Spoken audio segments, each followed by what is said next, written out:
Hello दोस्तों, welcome back. आज एक ब्रिलियंट मूवी का एक्सप्लेनेशन करने वाला हूँ। मर्डर के लेसन देके क्या किसी को मर्डरर बनाया जा सकता है? किसी का ब्रेन वॉश करके उसे किलर बनाया जा सकता है?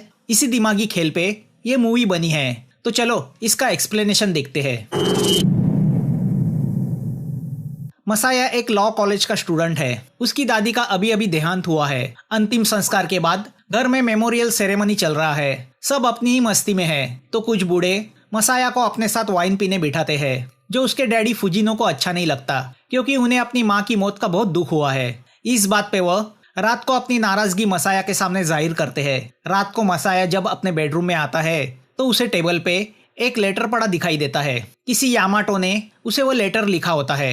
लेटर में उसने लिखा होता है, जब मसाया स्कूल में था तब वह हर दिन यामाटो की बेकरी में आया करता था, जिससे उनमें एक रिश्ता बन गया था। अब यामाटो जेल में है और वो मसाया से मिलना चाहता है। यामाटो ने लेटर में अपनी स्टोरी लिखी होती है। वो टोचिगी शहर के आउटस्कर्ट्स में एक छोटे से घर में रहता था।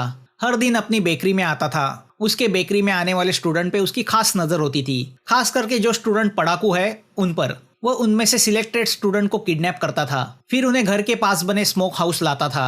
उन्हें बुरी तरह टॉर्चर करता था। टॉर्चरिंग से हार के जब वो मर जाते थे तो वो उनकी बॉडी को भट्टी में जलाता था, फिर उनकी राख और अस्थियों को अपनी गार्डन में दफन करता था और उस पर एक झाड़ लगा देता था। आसपास रहने वाले लोगों को शक भी नहीं था कि उनके पड़ोस में एक सीरियल किलर रहता है। 7 साल यामाटो इसी तरह स्टूडेंट को मारता रहा। आखिर में एक लड़की उससे बच के भागी, जिसकी वजह से यामाटो पकड़ा गया। उस पर 24 मर्डर का इल्जाम रखा गया। कोर्ट में यामाटो ने अपने सीरियल किलिंग की कहानी रखी। यामाटो ने कोर्ट से कहा कि वो एक स्मार्ट लड़की की वजह से पकड़ा गया, ना कि पुलिस की वजह से। उस लड़की में कोई खास बात थी जिसकी वजह से वो उसे टॉर्चर नहीं कर सका। कोर्ट ने यामाटो को दोषी ठहरा के मौत की सजा सुनाई। वो लेटर पढ़ के मसाया क्यूरियस होता है कि यामाटो उससे क्यों मिलना चाहता है। मसाया के कॉलेज में पढ़ने वाली अकारी उसे बहुत पसंद करती है। अब मसाया जेल जाता है और यामाटो से मिलता है। यामाटो उससे कहता है, 7 साल पहले तुम मेरी बेकरी में आया करते थे, फिर तुमने आना बंद किया।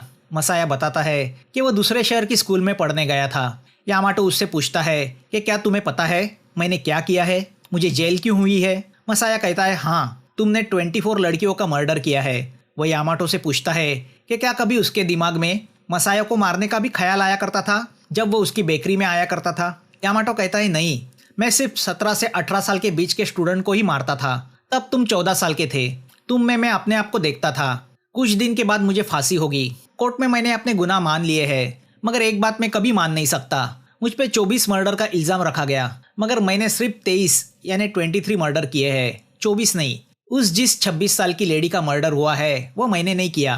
वह मर्डर मुझ पे थोपा गया है। यामाटो चाहता है कि मसाया उस लड़की के असली किलर को ढूंढे। यामाटो मसाया से कहता है कि अगर वह उसके वकील से मिलेगा तो उसे केस के बारे में सब डिटेल्स मिल जाएगी। मसाया जेल से घर लौट रहा होता है कि रास्ते में उसकी मुलाकात एक अजीब शख्स से होती है।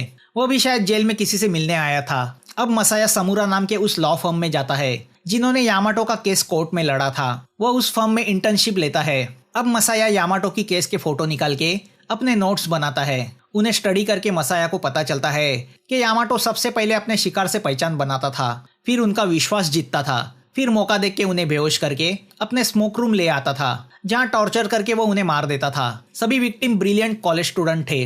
अब मसाया उस नेजू नाम की 26 साल की लड़की पे कॉन्सेंट्रेट करता है, जिसका मर्डर यामाटो के कहने के हिसाब से उसने नहीं किया है। नेजू एक मेडिकल प्रोडक्ट बनाने वाली कंपनी में काम करती थी। यहाँ कॉलेज में अकारी मसाया को एक पार्टी का इन्विटेशन देती है, मगर शाम को मसाया जब वहां पहुंचता है तो अकारी के एरोगेंट दोस्त उसका मजाक उड़ाते हैं, तो मसाया वो पार्टी छोड़ के वहां से चला जाता है।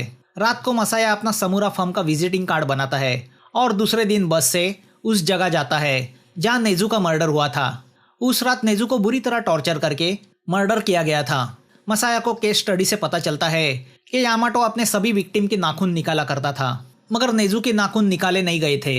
यामाटो के सभी विक्टिम के बॉडी रिमेन्स उसकी गार्डन से बरामद किए गए थे, मगर नेजू की बॉडी दूर जंगल में पाई गई। एक लेडी मसाया को उस स्पॉट तक लेके जाती है। उस लेडी से मसाया को पता चलता है कि एक लड़की जैसे दिखने वाला लड़का अक्सर इस स्पॉट पे आया करता है। यामाटो की स्टाइल से नेजू का मर्डर मेल नहीं खा रहा है। दूसरे दिन मसाया जेल जाके यामाटो से मिलता है। वो उससे कहता है कि नेजू का मर्डर प्री प्लान नहीं था, ओवर इमोशनल होके वो मर्डर किया गया था। यामाटो के हर 2 मर्डर के बीच में 100 दिन का फासला होता था, मगर ये मर्डर पिछले मर्डर के 1 महीने बाद यानी 30 दिन बाद किया गया था।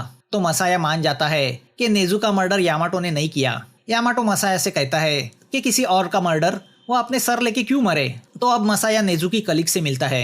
वो बताती है कि नेजु को साफ सफाई का फोबिया था जिसे जर्माफोबे कहते हैं और शायद इसीलिए किलर ने उसे कीचड़ में टॉर्चर करके मारा। मसाया की इन्वेस्टिगेशन पे यामाटो खुश होता है और उसे हिदायत देता है कि वो सावधानी बरते क्योंकि वो असली किलर बाहर आजाद घूम रहा है। यामाटो की इस केयरिंग से मसाया को वो दिन याद आते हैं जब वो यामाटो की बेकरी में जाया करता था। तब यामाटो उसे बड़े प्यार से पेश आया करता था। अब मसाया यामाटो के घर को विजिट देता है।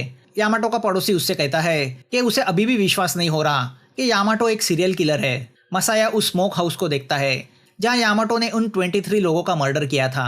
आखिरी बार जब वह लड़की भागी थी तब यामाटो ने अपने हाथों से उस स्मोक हाउस को जला के सबूत मिटाने की कोशिश की, मगर वो कामयाब नहीं हुआ था। अब दूसरे दिन मसाया नेजू के बॉस से मिलता है।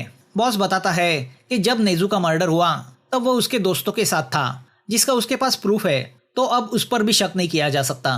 तभी हमें दिखाई देता है कि वही बाल वाला अजीब शख्स मसाया पे नजर रखे हुए है। या मसाया के घर में उसकी माँ साफ सफाई कर रही होती है कि एक बॉक्स में मसाया को एक ग्रुप फोटो दिखता है जिसमें जवानी का यामाटो नजर आ रहा है जिसके साथ एक लड़की भी है। मसाया को समझ में नहीं आता वो फोटो उसके घर कैसे आया। यामाटो के फाइल से उसे पता चलता है कि फोटो में बीच में जो मिडल एज औरत खड़ी है उस औरत का नाम किरी है जो एक शेल्टर हाउस चलाया करती थी।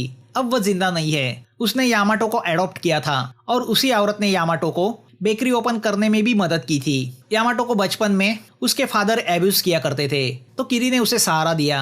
अब मसाया किरी शेल्टर होम के एक वॉलेंटियर मेंबर से मिलता है जिसका नाम ताकिरा है। वो बताता है कि 20-22 साल पहले यामाटो भी उसके साथ काम करता था। वह सेल्फिश एरोगेंट बच्चों को कंट्रोल करना जानता था मगर उसका तरीका प्यार वाला नहीं होता था। यामाटो का अपना एक फॉर्मूला था। वह सबसे बिगड़े बच्चे को स्पेशल ट्रीटमेंट देता था, उसे लीडर बना देता था जिससे बाकी के बच्चे उस बच्चे से जलने लगते थे, जिससे सबसे बिगड़ा हुआ बच्चा बाकी बच्चों से अलग अकेला पड़ जाता था। धीरे धीरे उसका इम्पोर्टेंस खत्म होता था। यामाटो शेल्टर होम का हीरो था। अब मसाया ताकिरा को वह 22 साल पुराना फोटो दिखा के पूछता है कि यामाटो के पास खड़ी वो लड़की कौन है। ताकिरा बताता है वो एरिको है। वह नाम सुन के मसाया शॉक होता है। ताकिरा बताता है कि एरिको यामाटो के काफी करीब थी मगर एक दिन वह प्रेग्नेंट हो गई तो किरी ने उसे शेल्टर होम से निकाल दिया। एरिको के बच्चे का बाप कौन था कोई नहीं जानता था। मसाया समझ जाता है कि एरिको के उस नाजायज बच्चे का बाप यामाटो ही हो सकता है, जिससे मसाया पूरी तरह डिस्टर्ब हो जाता है। अब मसाया जेल जाके यामाटो से मिलता है और सीधा उससे पूछता है कि क्या तुम मेरे पिता हो। जी हाँ, दरअसल वह एरिको कोई और नहीं बल्कि मसाया की माँ होती है। मसाया यामाटो से कहता है मैं आज समझा कि मेरे डैडी मुझसे इतनी नफरत क्यों करते हैं। वो मेरी माँ को एक नौकरानी की तरह ट्रीट क्यों करते हैं। यामाटो बताता है बचपन में जब तुम्हारे डैडी तुम्हें मारा करते थे तब तुम मेरी बेकरी में आया करते थे। मसाया बताता है मैं पढ़ाई में इतना अच्छा नहीं था, शायद इसलिए मेरे डैडी मुझे मारा करते थे। यामाटो उससे कहता है पढ़ाई से हर किसी को मापा तोला नहीं जा सकता, तुम में कुछ तो स्पेशल है। उस वक्त जब भी मैं तुमसे मिलता था मुझे मेरा बचपन याद आता था। मसाया यामाटो से पूछता है क्या आप मेरे फादर हो। अब यामाटो भी इमोशनल होता है मगर जवाब नहीं दे पाता।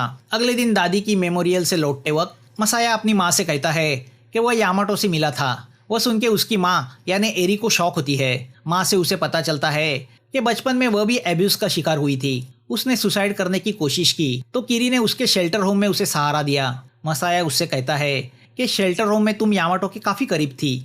एरी को मान जाती है कि वह उस वक्त प्रेग्नेंट हुई थी, तभी यामाटो ने ही उसकी देखभाल की थी, उसे सहारा दिया था। अब एरी को चाहती है कि मसाया ये बात उसके पिता को ना बताए। वो इसमें से कुछ नहीं जानते क्योंकि जब वो बुरी हालत में थी तब उसके पिता ने यानी फुजिनो ने उससे शादी की, उसे अपनाया। मसाया अपनी माँ से पूछता है कि उसका असली पिता कौन है, यामाटो या फुजिनो, मगर एरी को जवाब नहीं देती। वो मसाया से इतना ही कहती है कि तुम तुम्हारे डैडी के लड़के हो। उस पर मसाया उससे कहता है तो मुझे ऐसा क्यों लगता है कि मैं उनका मर्डर करूं। मसाया का जवाब सुन के एरी को शौक होती है। यामाटो के केस की रिपोर्ट पढ़ते वक्त मसाया को पता चलता है कि किसी ने पुलिस को इन्फॉर्म किया कि यामाटो ने नेजू का मर्डर किया है। उस आदमी ने कोर्ट में आके इसकी गवाही भी दी। उस आदमी की आइडेंटिटी छुपाई गई। केस रिपोर्ट से मसाया को पता चलता है कि उस आदमी का नाम इसुकी है। इसुकी जब 10 साल का था तब वह यामाटो के कनेक्शन में आया। बचपन में इसुकी और उसके भाई दाइची में हमेशा मारपीट होती थी। इसुकी कमजोर की तरह दाइची का मार सहन करता था। यामाटो ने इसुकी का हौसला बढ़ाने के लिए उसे उसके भाई को मारने के लिए उकसाया, उसका ब्रेन वॉश किया, जिसमें दोनों घायल हुए थे। मसाया अपने बॉस से कहता है कि इसका मतलब है इसुकी यामाटो का विक्टिम था, तो उसकी गवाही किसी दूसरे केस में मायने नहीं रखती। बदले की भावना से नेजू का मर्डर यामाटो पे डाला होगा। बॉस बताता है कि यामाटो बचपन से ही किलर की मेंटेलिटी रखता था। उस वक्त भी उसने एक लड़की को मारने की कोशिश की थी। हालात यामाटो के खिलाफ थे, तो इसुकी की गवाही को सच माना गया। मसाया अपने बॉस से कहता है, तुम यामाटो के वकील थे और तुम ही उसके खिलाफ बोल रहे हो। तुम्हें अपने क्लाइंट पे विश्वास रखना चाहिए। मसाया की बातें सुनकर बॉस गुस्सा होता है और उसे इंटर्नशिप से निकाल देता है। अब मसाया उस कंपनी में जाता है जहां इसुकी जॉब करता था। इसुकी का कलीग बताता है कि इसुकी ब्रिलियंट था, वो इंजीनियर था, मगर वो हमेशा किसी स्ट्रेस में होता था। बचपन में वो उसके डैडी के गुस्से का शिकार बना था, जिसकी वजह से उसके चेहरे पे जख्म के निशान पड़ गए थे। उन्हें छुपाने के लिए उसने लड़कियों जैसे बाल बढ़ाए, जिसको लेकर ऑफिस में सब उसका मजाक उड़ाया करते थे। वो एक लड़की को दिली दिल में चाहता था। मसाया को पता चलता है कि इसुकी नेजू को चाहता था और शायद उसी ने नेजू का मर्डर किया है। इसुकी को उसके डैडी बचपन में एब्यूज किया करते थे, तो यामाटो ने अपना फॉर्मूला उस पर इस्तेमाल करने की कोशिश की, जिससे इसुकी वायलेंट बनता गया। उसके कोई दोस्त नहीं बने, वो डिप्रेस और अकेला हो गया और इन्हीं हालात में शायद उससे नेजू का मर्डर हुआ। अब मसाया भी अपने आप को इसुकी की जगह देखने लगता है। बचपन में पिता से एब्यूज होना, कोई दोस्त न होना, उसे अकारी में नेजू दिखने लगती है। रात को घर लौटते वक्त रास्ते में उसका एक आदमी से झगड़ा होता है, तो अब मसाया उस आदमी को जान से मारने की कोशिश करता है, मगर आइन वक्त पे वह अपने आप को कंट्रोल करता है। वहां से घर लौटता है तो रास्ते में उसे अकारी मिलती है। मसाया को उस हालत में देख के वह हैरान होती है। वह उसके हाथ के जख्म को चाटती है। उसकी वह हरकत देख के मसाया पूरी तरह शॉक होता है। दोनों एक दूसरे के करीब आते हैं। तभी मसाया के फोन पे इसुकी के कलीग का मैसेज आता है। उसने इसुकी का फोटो भेजा होता है। इसुकी का वो फोटो देख के मसाया को याद आता है कि वो वही अजीब आदमी है जो उसे उस दिन जेल से निकलते वक्त रास्ते में मिला था। अब मसाया फिर से उस जगह जाता है जहाँ नेजू का मर्डर हुआ था। वहाँ वो उस लेडी को इसुकी का फोटो दिखाता है, तो वो लेडी पहचान जाती है कि इसुकी वही शख्स है जो आए दिन मर्डर वाली जगह को विजिट करता है। अब मसाया भी उस जगह जाता है कि तभी वहाँ पे इसुकी आता है। इसुकी को देख के मसाया भागने लगता है, मगर इसुकी उसका पीछा करके उसे पकड़ लेता है और मसाया से कहता है कि नेजू की मर्डर का जिम्मेदार वो है। अब मसाया यामाटो को मिलने फिर से जेल जाता है। मसाया उससे कहता है कि वो जान गया है नेजू का मर्डर किसने किया। वह सुन के यामाटो एक्साइट होता है। मसाया बताता है कि वह इसुकी से मिला था। इसुकी ने उसे पूरी स्टोरी बताई है। जब इसुकी 10 साल का था और तुम 20 साल के थे, तब तुम उसके और उसके भाई के साथ एक गेम खेला करते थे जिसे तुमने पेन गेम का नाम दिया। कौन ज्यादा से ज्यादा पेन यानी दर्द सहन कर सकता है, यही तुम्हारा गेम था। तुम्हारे कहने पे दोनों भाई एक दूसरे को दर्द पहुंचाने लगे। तुमने अपने टॉर्चर फार्मूला से इसुकी का ब्रेन वॉश किया। तुमने उसे अपनी तरह मर्डरर बनाने की कोशिश की, मगर इसुकी वैसा लड़का नहीं था। वो अपने भाई को गहरी चोट नहीं पहुंचाना चाहता था, तो वो और टूटता चला गया। जिंदगी में पहली बार तुम्हारा पेन गेम का फॉर्मूला फेल हुआ, तो तुमने हथियार अपने हाथ में लिया। तुमने उससे पूछा वो किसको दर्द पहुंचाना चाहता है। उसने वहां से गुजरती नेजू की तरफ उंगली उठाई। नेजू इसुकी से नफरत करती थी, तो तुमने नेजू को मार डाला और इसुकी को महसूस करवाया कि नेजू का मर्डरर वह है, तुम नहीं। तुम इसुकी को अपने मर्डर स्कूल का स्टूडेंट बनाना चाहते थे। जेल में आने के बाद भी तुम उसे लेटर लिख के मर्डर के लेसन देते रहे। अब मसाया यामाटो को वो लेटर दिखाता है जो उसने इसुकी को लिखे। लेटर में यामाटो ने इसुकी को धमकी दी होती है कि वो उसे जेल में आके मिले, वरना वो पुलिस को बताएगा कि नेजू के मर्डर में उसका भी हाथ है, जिससे बेचारा नेजू डिप्रेस हुआ। वह अपने आप को गिल्टी फील करने लगा।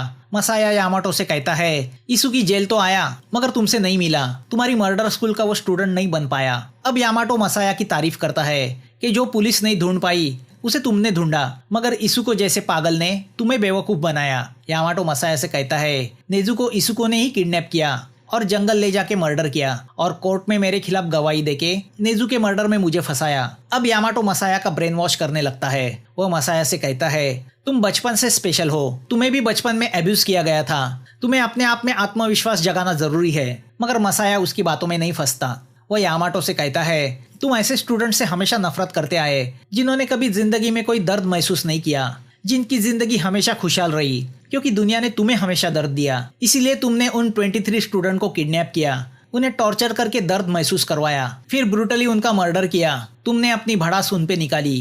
तुमने दुनिया को 2 हिस्से में बांट दिया, एक जो हमेशा खुशहाल रहे और दूसरे जो दुनिया की हैवानियत का शिकार बनते आए। तुमने ऐसे बदनसीब लड़कों को अपना स्टूडेंट बना के उनके जरिए खुशहाल लड़कों को मारने का प्लान बनाया। नेजुको इसुकी के कहने पे मार के तुमने उसे मर्डर का पार्ट देने की कोशिश की ताकि वो गिल्ट महसूस करे और तुम्हारे गेम में फंस जाए, मगर उसके अंदर के अच्छे इंसान ने उसे मर्डरर होने से बचाया। उसने तुम्हारे खिलाफ गवाही दी। वो नहीं फंसा तो तुमने मुझे टारगेट किया।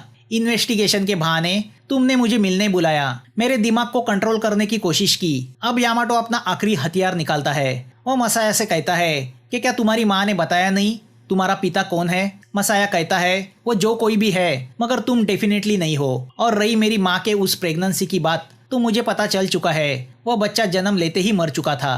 तुमने और मेरी माँ ने चोरी छुपे उसका अंतिम संस्कार किया। मसाया की बातें सुन के अब यामाटो गुस्सा होता है। वो उससे कहता है मैं तुम्हें स्पेशल समझ रहा था, मगर तुम तो ऑर्डिनरी निकले। मैंने तुम्हारे दिमाग में ये बात बिठाई कि तुम मर्डरर के बेटे हो, तुम्हें कॉन्फिडेंस दिया, मगर तुम तो बुद्धू निकले। मसाया उससे कहता है तुम्हारे ब्रेन वॉश के चक्कर में आके मैंने एक आदमी का मर्डर करने की कोशिश भी की, मगर आइन वक्त पे मेरे दिमाग ने कहा कि मैं तुम जैसे गंदे आदमी का बेटा हो ही नहीं सकता। तुम्हारे लेसन में वो दम नहीं जो किसी को मर्डरर बनाए, ना मुझे, ना इसुकी को, ना किसी को। तुम सबसे बड़े फेल्यूर साइको टीचर हो जो अपने आप को ग्रेट समझ रहा है। यामाटो मसाया से कहता है कि काश तुम मेरे बेटे होते। अब मसाया यामाटो से कहता है कि तुम विक्टिम के नाखूनों को भी शायद इसीलिए निकाला करते थे क्योंकि बचपन में तुम अपनी माँ के नाखूनों की तरफ ऑब्सेस हुए थे। मसाया को शक है कि शायद यामाटो ने उसकी माँ का भी मर्डर किया था, इसीलिए पकड़े जाने के पहले यामाटो ने उन विक्टिम के नाखूनों को नहर में बहा के अपने माँ को श्रद्धांजलि अर्पित की थी। उसकी तरफ से वो उसकी माँ का फेयरवेल रिचुअल था। अब हारा हुआ यामाटो उठ के चला जाता है। दूसरे दिन मसाया अकारी से मिलता है। उसके सर का बोझ अब पूरी तरह से उतर गया था। दोनों अकारी के घर आते हैं, तभी उसकी नजर अकारी के नाखूनों की तरफ जाती है। वो उसके नाखूनों की तारीफ करता है तो अकारी उससे कहती है क्या तुम्हें उन्हें उखाड़ने का मन कर रहा है? उसकी बातें सुन के मसाया शॉक होता है। तभी वहां रखी अकारी के पर्स से लेटर्स नीचे गिरते हैं जो यामाटो ने अकारी को जेल से लिखे होते हैं। वो लेटर देख के मसाया के पैरों तले जमीन खिसक जाती है। अकारी यामाटो के मर्डर स्कूल की स्टूडेंट बन चुकी थी जो उसे लेटर के जरिए मर्डर के लेसन दिया करता था। मसाया अकारी को देखता है तो उसे अकारी की आंखों में एक सीरियल किलर की चमक दिखाई देती है। यहाँ राज खुलता है कि यामाटो के घर से भागी हुई वह आखिरी लड़की अकारी ही थी। दरअसल वो भागी नहीं थी, यामाटो ने उसे किडनैप किया। तो वह यामाटो के टॉर्चरिंग से एक्साइट हुई। पेन को फील करना उसे अच्छा लगता था। यामाटो ने उसमें एक सीरियल किलर को देखा जो उसकी शिक्षा को आगे चला सकती है, तो उसने अकारी को छोड़ दिया। जेल जाने के बाद वह अकारी को मर्डर के लेसन देता रहा। मतलब यामाटो पूरी तरह फेल नहीं हुआ था। उसका मर्डर का फॉर्मूला अकारी के रूप में चल पड़ा था। मूवी यहाँ खत्म होती है। कमेंट में जरूर बताना और नए व्यूवर्स को रिक्वेस्ट करूंगा अगर वीडियो अच्छा लगा हो तो प्लीज सब्सक्राइब करना ताकि नई नई मूवी आपके सामने लाने का हमारा जोश बना रहे। फिर मिलेंगे। Thanks for watching.